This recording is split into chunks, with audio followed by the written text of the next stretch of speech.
Mundial de la Salud y Seguridad del Trabajo hoy, sino por la temática que vamos a tocar, que lamentablemente es una temática que solamente podemos tocar en la provincia de Santa Fe, porque Argentina aún no le ha dado esta posibilidad a todos los trabajadores, salvo en algunos convenios colectivos, como es el de SMATA, como es el de Luz y Fuerza, el de Vialidad Nacional, y algunos sectores específicos, que tienen reglamentos específicos de higiene y seguridad, como es TV por cable y minería. En ambos casos me tocó a mí hacer esos reglamentos, y naturalmente incluimos la participación de los trabajadores en la defensa de la salud, y hemos abierto ese espacio de diálogo. Entonces creíamos interesante el poder evaluar lo que sucedía. Y uno, cuando quiere evaluar una experiencia, puede acudir a la universidad, quien levanta encuestas, y luego uno se ve con una cantidad de conclusiones, pero entendíamos que era mucho más fresco, mucho más natural y mucho más seguro el consultar a los propios interlocutores sociales, a los protagonistas de estos comités, y es lo que hicimos entonces y lo que estamos haciendo a lo largo de la provincia. Esta fue otra decisión, descentralizar esta semana de forma tal de que los trabajadores de toda la provincia y los empleadores de toda la provincia tuvieran la posibilidad de acceder a contar sus experiencias, a relatarnos sus logros y a contarnos también sus dificultades y las estrategias de superarlos, que es lo que han estado haciendo también todos ustedes en las primeras horas de la tarde. Entonces, en primer lugar, yo quería compartir con ustedes algunas ideas respecto al trabajo, ¿verdad?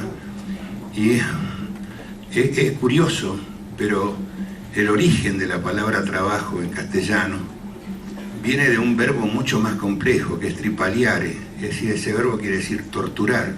El tripaliar era tomar a un condenado a muerte e infligirle tortura atándolo a un trípode. Este es el origen etimológico, pero semánticamente el origen de la palabra trabajo en casi todas las lenguas se une a la sensación de pena y desesperanza. Seguramente por una razón, es decir, porque durante muchísimo tiempo el trabajo fue el elemento que separó a los hombres libres de los esclavos. El trabajo era de los esclavos y vamos a dar unos ejemplos.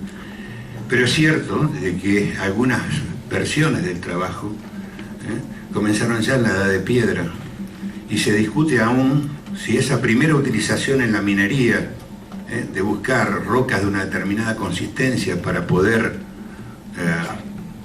utilizarlos luego como herramienta y como arma, es decir, la discusión que hay hoy día antropológico si el cerebro logró el desarrollo de la mano o si la mano logró el desarrollo del cerebro. Lo cierto es, ninguna duda, de que logró el trabajo seguir desarrollando a los hombres. Y siguiendo la historia en la minería, tal vez las cuestiones más serias, más dramáticas de la historia de América Latina se une al trabajo minero que se da durante la conquista.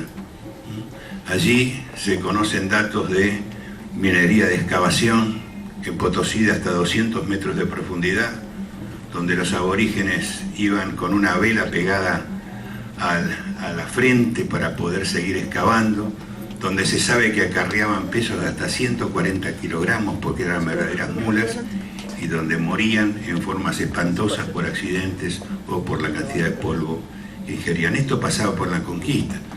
Pero cuidado, era no solamente lo que se hacía en América Latina, ¿no es cierto? Y el mejor ejemplo, seguramente en este sentido, es lo que acontecía en las minas de Almadén. Las minas de Almadén son las minas más importantes de mercurio que existen en el mundo. Y estas minas son, por el propio metal que tienen, de altísima toxicidad. Entonces, normalmente quienes comenzaron a trabajar en las minas de Almadén, estamos hablando de 1200, 1300, fueron primero los esclavos, después los condenados a muerte, y cuando no alcanzaron, vino la xenofobia y mandaron a los gitanos. Y esto está recordado en un poema de Grande, que permitió por primera vez el ingreso de los gitanos y el flamenco al Teatro Real de Madrid. Esto fue en 1979. Y Grande allí decía: no le tembló la mano a Fernando e Isabel y mandó a los gitanos. el poeta jugaba con uno de los síntomas cardinales de la intoxicación por mercurio, que es el temblor. No le tembló porque fue la primera, pero no fue la última. Fernando VI, en 1749, produce lo que se conoce como la Gran Redada. Toma gitanos en los puertos y todas las y los manda a morirse en Almadén. De esa época, del 1700, se recoge un poema que se transformó en cante en esas épocas, que decía: de las galerías del puerto las minas nos trasladan, un vaso de Almadén revuelto en sangre gitana. Señor don Mateo Alemán, cuente usted lo que nos hacen, sacar las ollas del horno que arde con el fuego y nos cruje la carne, no nos permiten dormir. La noche se nos pasaba amarraditos a los hornos y 300 saques de agua. Señor don Mateo Alemán, cuando despuntaba el día, a sacar las ollas al horno y los pellejitos nos crujían. Con el palo y con los mimbres insultaban nuestras vidas. Antes que nos muramos todos, señor don Mateo Alemán, por Dios, dése prisa. Así relataban los gitanos su vida en las minas del Taven y sus condiciones de trabajo. Al mismo tiempo que se daba esta realidad, también podemos ver el otro efecto del trabajo, el efecto enaltecedor, ¿no es cierto?, donde, a nuestro juicio, el trabajo es la fuente primera y esencial de derechos de la ciudadanía. Es decir, una persona que no tiene derechos no es un ciudadano, es un habitante, se transforma en ciudadano cuando puede usufructuar de derechos. Y el derecho al trabajo es una de las madres de todos los derechos, porque además confiere libertad individual y debería asegurar el progreso económico. No siempre es así. Garantiza cohesión social y solidaridad social, de ahí la integración de trabajadores en sindicatos, y debería ofrecer seguridad material. Pero cuando uno se olvida de lo que es el trabajo y lo plantea en una cuestión mucho más cercana, como son las condiciones de trabajo, tenemos que reconocer en primera instancia que las condiciones de trabajo pueden enaltecer la salud. De hecho, pueden ser, y son, cuando son buenas condiciones, un elemento promotor de la salud. Aparte, ese es el lugar donde se encuentra la solidaridad y la interacción social. Pero al mismo tiempo que sucede eso, las condiciones de trabajo, lamentablemente, pueden ser causa de enfermedad, mutilación y muerte. Y en este sentido, es de recordar de que hoy en el mundo van a morir 6.000 trabajadores a consecuencia de accidentes de trabajo y de enfermedades profesionales. Porque son cada año 2.400.000 los que mueren. Y de estos 2.400.000, la gente cree que mueren solo por accidentes de trabajo, y es un gravísimo error.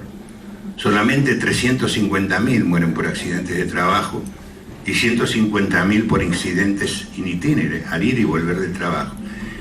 El resto muere por enfermedades vinculadas al trabajo, la mayor parte de las veces ignoradas, porque estas enfermedades aparecen cuando este hombre ya ha dejado de trabajar, aparecen en la vejez, en la jubilación, y raramente los médicos hacen asociación entre el trabajo que esta persona desarrolló y la enfermedad que tiene. A la cabeza de esto está el cáncer profesional.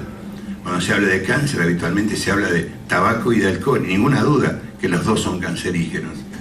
Pero el resto de todos los cancerígenos que conocemos son cancerígenos en el mundo del trabajo. Hoy día se habla mucho del cáncer por asbesto, ¿verdad?, o por amianto, pero son muchos más los cancerígenos existentes. Entonces, lo que separa a estos muertos del resto de los muertos, en primer lugar, la dimensión. 2.400.000 son muchos más que los trabajadores, que las personas que mueren por accidentes de tránsito, víctimas de las guerras, víctimas de la violencia, víctimas del SIDA, ¿no? Son muchos más, pero con muchísima menos prensa. Son muertes silenciosas en general, porque también hay un silencio social que determina que nadie se plantee cuál es el costo que ha tenido agregado fabricar ese mosaico o esta mesa. Nadie lo piensa en estos términos en líneas generales. Y para estos muertos no hay una tumba al trabajador desconocido, porque si la hubiera, sería el mudo testimonio de las ocasiones perdidas. Porque lo que diferencia la muerte de los trabajadores del resto de las muertes es que son absolutamente evitables. Entonces, cada muerte de un trabajador, a consecuencia de su trabajo, lo que está demostrando que estamos perdiendo demasiado tiempo entre unir los conocimientos técnicos científicos con la moral y la ética, porque es absolutamente inmoral que un trabajador pierda la vida en el mismo lugar donde fue a buscar el sustento. Entonces, de esta forma, es que nosotros desde el primer día que yo tuve el honor de asumir el Ministerio de Trabajo, nos planteamos que en los temas de salud y seguridad en el trabajo no hay ninguna neutralidad posible. Uno no puede ser neutral frente a las malas condiciones de trabajo. No puede serse neutral cuando se sabe que las buenas condiciones de trabajo son promotores de salud y las malas condiciones son promotores de muerte, y nosotros estamos a favor de la vida. Y por eso determinamos seguimientos específicos, por eso apostamos no solo a la inspección, sino a la capacitación, a la búsqueda de consensos, a la participación tripartita. Próximamente ustedes van a conocer, por ejemplo, uno de los últimos productos tripartitos, que es un código de buenas prácticas para trabajadores de call center. ¿Por qué un código de buenas prácticas? Y sencillamente porque nosotros no podríamos sacar una ley, y porque el único proyecto que no era bueno, pero que estaba en el Parlamento, si nunca llegó a sancionarse como ley. Pero sí podemos hacer un código de buenas prácticas, y se hizo discutiendo y llamando, y acá hay algunos de esos trabajadores, a los trabajadores y a los empleadores que son multinacionales, hasta tenerlo. Y antes de eso tuvimos el cartel de hora, y antes de eso tuvimos la Agenda Provincial de Trabajo Decente, que en América, en las 3 Américas solamente hay 2 provincias que tienen ese instrumento, Bahía en Brasil y nosotros en la provincia de Santa Fe. Pero hemos aportado no solamente a la participación tripartita, sino también y fundamentalmente a la bipartita, como vemos. Y dentro del accionar, estamos insistentemente tratando de destruir mitos, porque los mitos dañan la posibilidad de cambiar las condiciones de trabajo, ¿no es cierto? El primer mito con el que hay que acabar y que todavía persiste es que los accidentes de trabajo, las enfermedades profesionales, se producen por la mala suerte. Este es un mito que no tiene detrás absolutamente nada de cierto, pero sin embargo subsiste como mito en una forma que es increíble, ¿verdad? Y hay otro mito mucho más frecuente y lamentablemente muy seguido por los profesionales dedicados a las materias de salud y seguridad en el trabajo, es la de que los accidentes se producen por actos inseguros. Si además como consecuencia de ese accidente el trabajador murió, o pocas posibilidades va a tener de rebatir esto. Pero la investigación de accidentes que busca actos inseguros se equivocó de rol, porque la investigación de accidentes lo que tiene que hacer es identificar causas, ¿no? Todavía se escucha decir, no, se accidentó porque se distrajo. Y esto es un verdadero barbarismo científico, si me lo permiten, porque la atención es una función psíquica superior, y como función psíquica superior, por definición es fatigable. Para que haya atención, tiene que haber distracción. Si no hay atención. Entonces, pedir atención permanente a un trabajador para tener seguridad es pérdida de los hombres, lo que es propio de las máquinas. Se equivocó de a dónde ir a dirigirse. Entonces, dentro de eso, volvemos a insistir que tanto los accidentes como las enfermedades tienen causas, y estas causas son prevenibles. Y hemos insistido en tratar de crear nuevos conceptos, el primero de los cuales dice que la salud y seguridad son una tarea de la dirección de la misma importancia que la producción y la calidad. Es decir, da vergüenza a veces escuchar hablar de calidad total cuando al mismo tiempo hay calidad de vida laboral. Es imposible, es decir, tener calidad total si no se protege primero la calidad de vida laboral. El segundo tema que tratamos de construir es que los asuntos de salud y seguridad en el trabajo son demasiado serios para dejarlos a nosotros, los presuntos expertos, ¿no es cierto? Es decir, esto es como dejarle la guerra a los militares, más o menos igual. Es decir, nosotros creemos firmemente, es decir, que este es patrimonio de empleadores y los trabajadores, y son ellos los que tienen que asumir, digamos, la conducción de estos temas. El tercer elemento que tratamos de mostrar es, hay estudios que demuestran que algunos sistemas de gestión tienen infinidad de normas, infinidad de normas escritas que en la teoría nadie conoce. El accidente de Lanford en la ESO en Australia mostró justamente esta verdad. Había enormes pilas de papel que nadie conocía. No habrá norma que se internalice si la norma no se construyó con el trabajador que va a ser sujeto a esa norma, porque le va a poner finalmente la dosis de realismo en el trabajo que es indispensable para cualquier tipo de norma, ¿no? Y comienza a haber una cultura de la prevención en la empresa cuando se es capaz de entender los riesgos que se enfrentan. En primer lugar, de identificarlos, ¿verdad? Hay una cadena que es primero identificarlos y después suprimirlos, eliminarlos, no evaluarlos como se dice habitualmente. Usted va a evaluar aquellos que no pudo eliminar, Lo primero es eliminarlos y después tendrá que tratar de ponerlos bajo control. Y el ponerlos bajo control no se puede limitar a un elemento de protección personal, si no, no necesitaríamos de la ingeniería. Cualquier vigilante podría decir, pues sírvase este tapón. Y hay que identificar caminos prácticos para ponerlos bajo control. En este sentido, es decir, en la sala está un jubilado de la Organización Internacional del Trabajo, es decir, quien desarrolló en América Latina un programa de la OIT, cuya primera versión se dio justamente en esta ciudad, que era sobre mejores condiciones de trabajo y mejor producción, mayor productividad y mejores condiciones de trabajo para la pequeña y mediana empresa, donde se muestra una cantidad sencilla, ¿no es cierto?, de resolver y controlar riesgos, ¿no es cierto? Hay cultura cuando toda la gente se siente alerta y se siente dueño de la seguridad. Dueña, ¿qué quiere decir? Que tiene capacidad para intervenir, capacidad para modificar. Quien fuera mi maestro, que fue director de la clínica de laboro muchos años, Antonio Grieco, decía que había alguna gente que aceptaba que los trabajadores habían llegado a la etapa animal donde podían quejarse, pero nadie recordaba que además podía emitir juicios, ¿verdad? Entonces se admitía la queja, pero no los juicios. Esto es una sensación devaluada de que son los trabajadores. Y hemos encontrado algunas cosas muy interesantes en los talleres que hemos vivido en las ciudades antes mencionadas. Y hay que tener buenos canales de información. Y hemos encontrado, inclusive en estos días, que los canales de información, como voy a comentar, no siempre son buenos. Y lo que resulta absolutamente vital es que la dirección muestre su compromiso con el tema en cada actitud. Por ejemplo, hoy nosotros agradecemos mucho la presencia de empresas, pero no hemos encontrado casi ningún director de empresa entre los representantes de los empleadores. Y esto es muy triste porque ya están, digamos, no cumpliendo con un precepto básico de la cultura de la prevención, que es ponerse a la cabeza. Un empresario en una reunión de esta no se reemplaza por su jefe de higiene y seguridad, pues no tiene nada que ver los intereses de cada uno. Y hay una cultura cuando se accede a buena información científica, porque la técnica y la ciencia tienen cosas para decir en materia de prevención. Pero fundamentalmente cuando se cuentan con mecanismos de discusión que faciliten el mejor tratamiento de cada uno de los problemas que uno haya identificado. Y también se mejoran las cosas creando nuevas normas.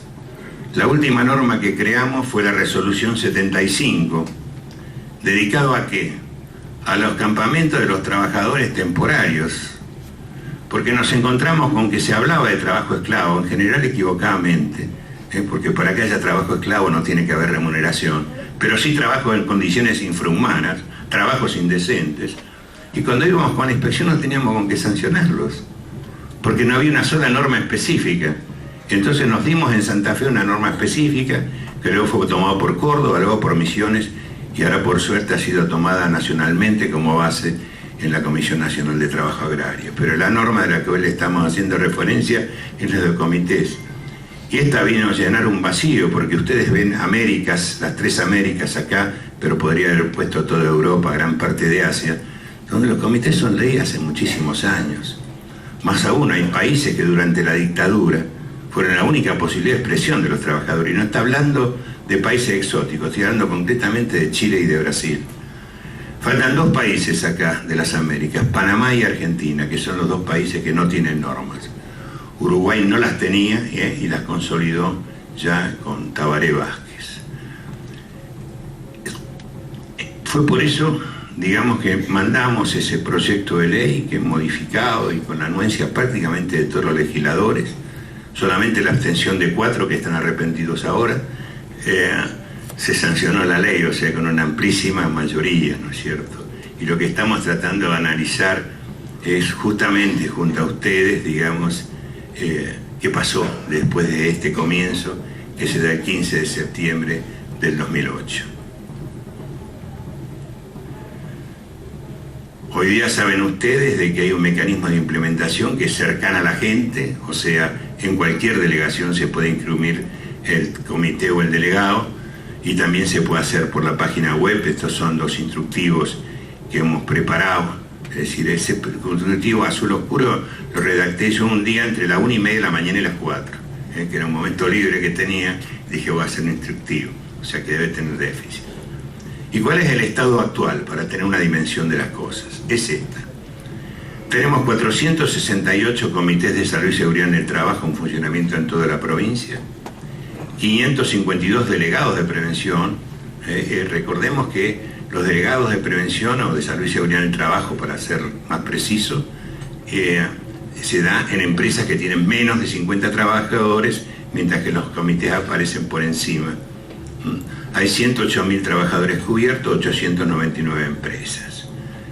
Si uno quiere verlos distribuidos por actividad, ustedes van a ver el cuadro izquierdo es lo que pasa en la provincia y el derecho lo que pasa en el Nodo Rosario.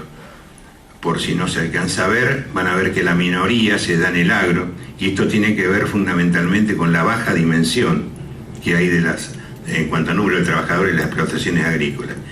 Y la industria tiene en el nivel provincial 435 comités y hay 263 que pertenecen a Rosario, al Nodo Rosario. La construcción 148 y la gran mayoría está justamente en el Nodo Rosario. Comercio 127 en la provincia, 68 en Rosario, 165 en servicios, de los cuales 110 se dan en Rosario, otras actividades. Y total de las empresas cubiertas son 901 y en el caso de Rosario 567. Son pocos, son muchos, la pregunta es constante. Son bastantes para comenzar y son pocos para la necesidad. ¿Y a qué se debe de que no podamos, si bien venimos creciendo mes a mes, nosotros seguimos mensualmente esto, si podríamos crecer mucho más si hubiera mejor tasa de afiliación sindical? La bajísima afiliación sindical que se tiene en el país y en la provincia determina también que no podamos crecer con la velocidad que podríamos crecer en este sentido. Si cuando uno tiene tasa del 12 al 18% de afiliados, de empresas que tienen delegados, es difícil. Inclusive, fíjense que fue una de las cosas que se manifestó ayer en Rafaela, que es uno de los nodos que tiene bastante buena afiliación. Si uno quisiera jerarquizar elementos para el éxito en salud y seguridad, yo creo, y no creo yo, los estudios son demostrativos al respecto, que la participación es la herramienta central. Y también lo son los sistemas de gestión de la salud y seguridad en el trabajo. Justamente este año la Organización Internacional del Trabajo ha consagrado el Día Internacional de la Salud y Seguridad en el Trabajo a los sistemas de gestión. Y ha sacado un documento, ayer se publicó y está disponible en español, sobre esto, haciendo algunas advertencias también respecto a problemas que tienen los sistemas de gestión. En ese sentido, nosotros insistimos bastante que la compañía ideal de los sistemas de gestión son los códigos de buenas prácticas para los profesionales de la salud y seguridad en el trabajo. Y un código de buenas prácticas para profesionales tiene los siguientes pilares. En primer lugar, el respeto a la legislación nacional e internacional. ¿Por qué internacional? Cuando no hay cobertura, un buen profesional lo que trata es de indagar si la hay en otro lado. En segundo lugar, el comportamiento ético. En tercer lugar, los principios de la calidad. Esos postulados de la calidad sirven también para ofrecer buena calidad en salud y seguridad. Y por último, la evidencia científica. Es ahí donde estamos más cortos. Mucha gente se cree que evidencia científica es la experiencia personal. Y la evidencia científica no tiene nada que ver con la experiencia personal. Tiene que ver con los estudios de metaanálisis, que son estudios sobre muchos trabajos. Y creo que tenemos que aprovechar bastante más de eso. Entonces, lo que hay que decirle para tener éxito es sí a los buenos usos de la ciencia y de la técnica. Y digo usos de la ciencia y la técnica, pues los usos no son neutrales.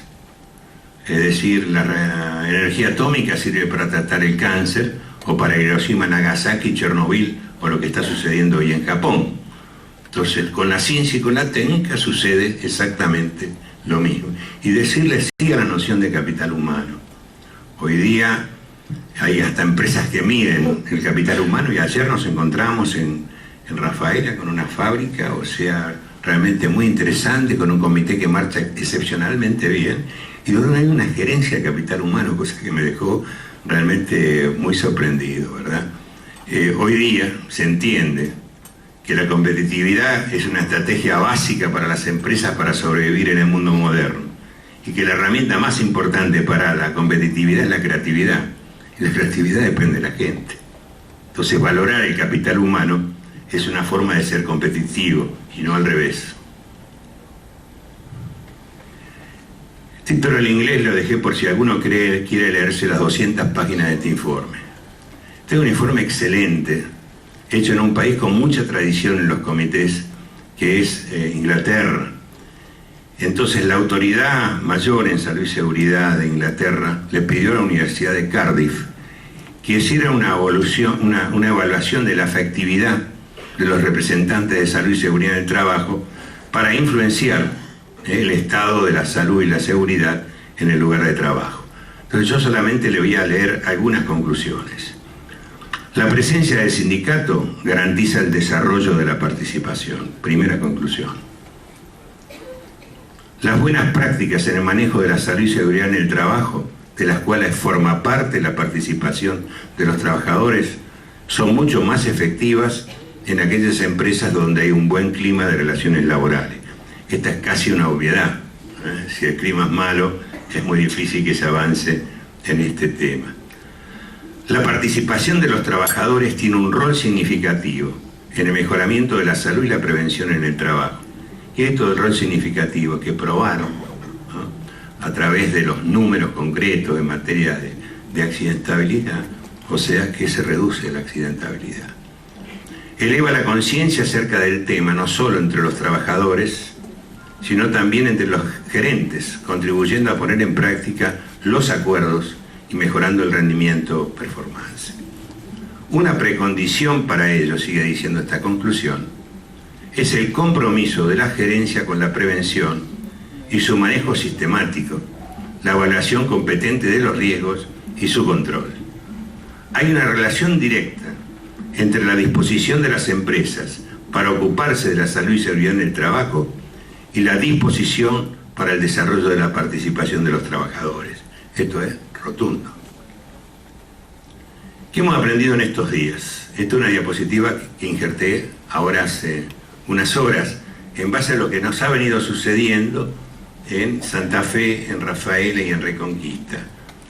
Primero hemos visto o hemos palpado, ¿no es cierto?, de que casi toda la gente, es decir, ha planteado la importancia de este ámbito de diálogo que se ha creado y lo importante que ha sido comenzar a aprender a escucharse, porque los lugares estos partidos no son siempre dulces momentos, ¿verdad? Otra cosa que se reconoció es la capacidad diagnóstica y terapéutica de los trabajadores. Yo soy médico, por eso utilicé estos dos términos, pero lo cierto es lo siguiente, que los trabajadores demostraron ser muchísimo más útiles que los propios ingenieros para la detección de riesgos. ¿Por qué? Porque conviven con ellos, con su puesto de trabajo. Pero además, en aportar soluciones para esos riesgos. 3, lograron eliminación de riesgos de distinto valor. Parece que el tema del dinero está todavía influyendo mucho en esto. Para nuestra sorpresa, porque no esperábamos esto ya medido, muchas empresas con los trabajadores presentaron descensos muy importantes de la accidentabilidad en sus plantas. Dentro de las dificultades que se vieron fue el interés que se planteaba por parte de los trabajadores de discutir algunos temas que los empleadores consideraron que no eran de higiene y seguridad. Y probablemente ha sido así. Lo que pasa es que cuando un trabajador lleva esos temas al comité, hay que pensar si tiene otro espacio donde llevarlo, ¿verdad? Y si no lo tiene, hay que crearlo. El sesgo en el trabajo en algunos comités fue uno de los elementos que vivimos, dos sesgos importantes.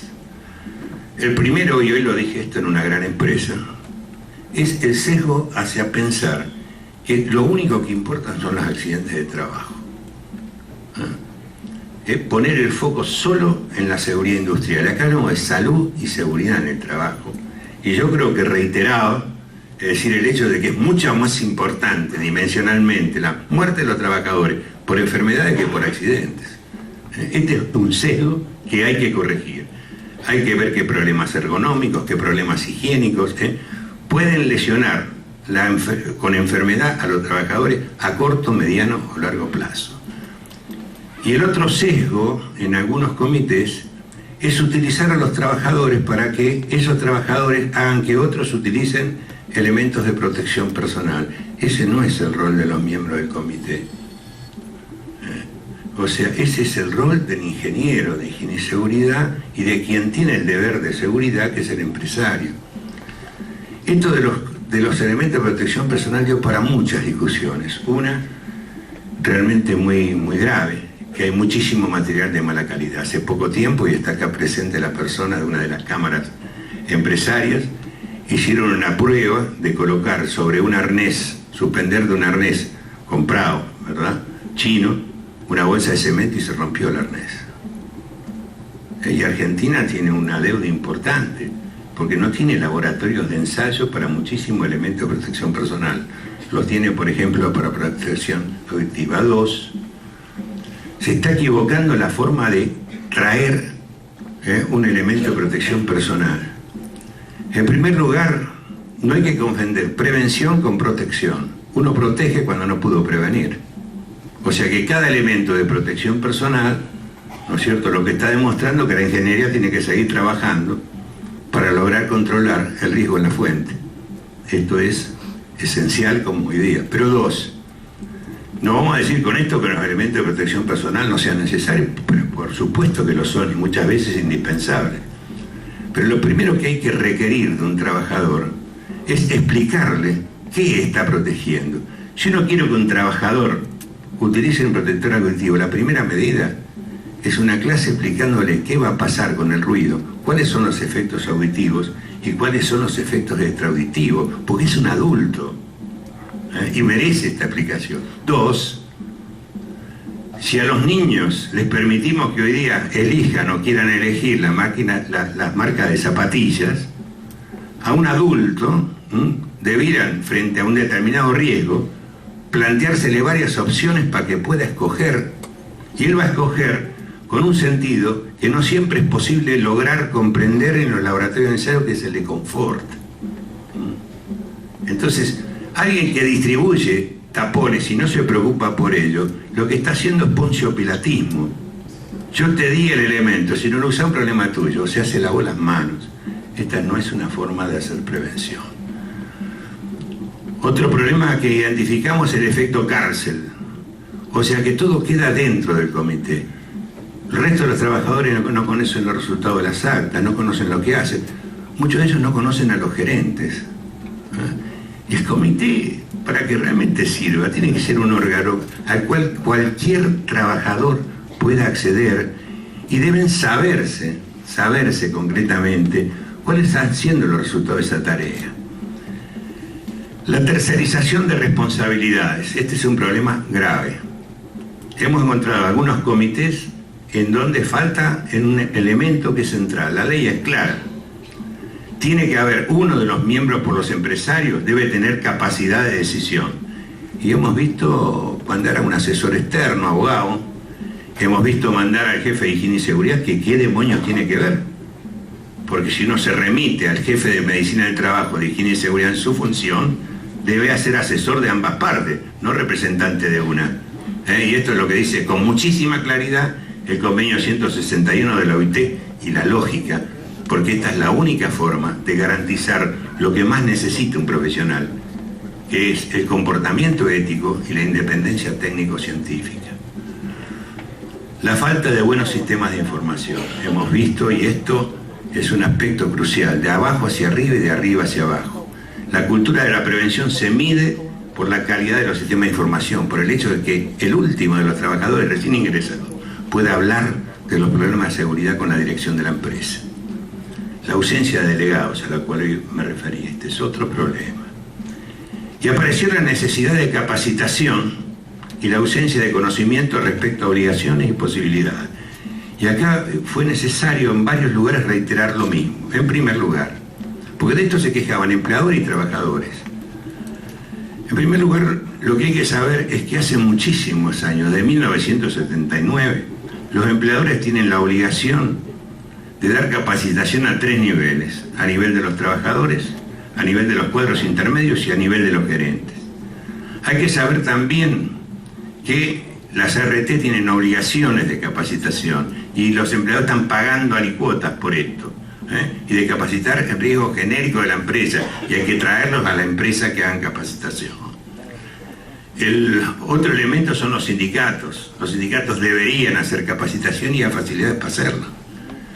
Mientras yo fui gerente general de la Superintendencia del Riesgo de Trabajo, y sé que sigue, facilitamos económicamente, digamos, solventamos los gastos de capacitación de organizaciones sindicales, o sea, como para, hemos financiado y se sigue hoy día con esa misma tónica de financiar las actividades de capacitación.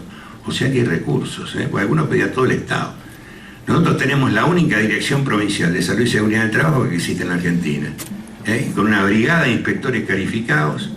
Está bien, pero ellos tienen toda otra tarea: investigar los accidentes graves, hacer inspecciones, ¿verdad? Y claro que cooperamos en capacitación y lo seguiremos haciendo, pero no puede ser nuestra tarea esencial.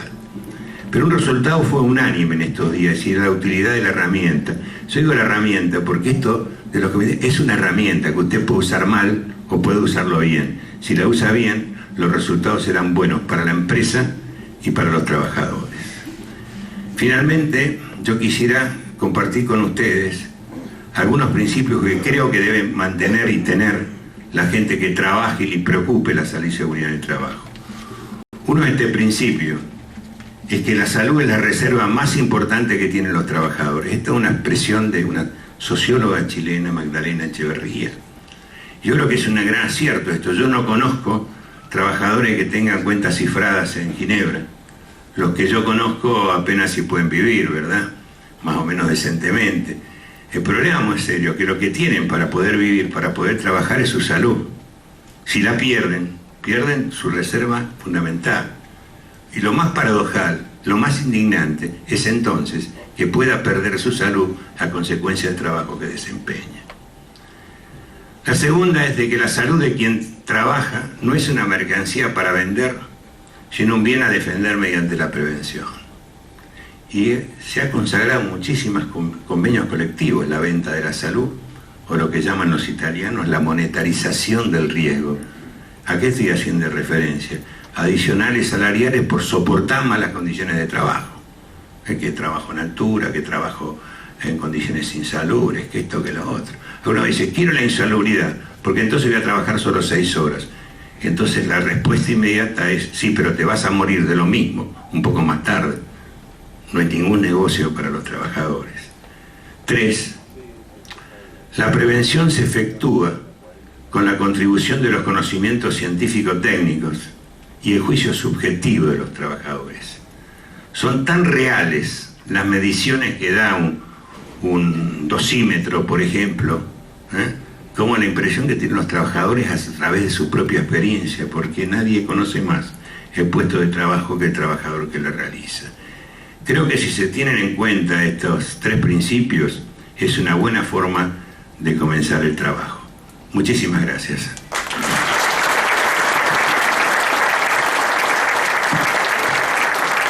Agradecemos entonces al Ministro de Trabajo y Seguridad Social por su exposición. Por supuesto, vamos a continuar ahora con lo que tenemos programado, que será escuchar diversas experiencias.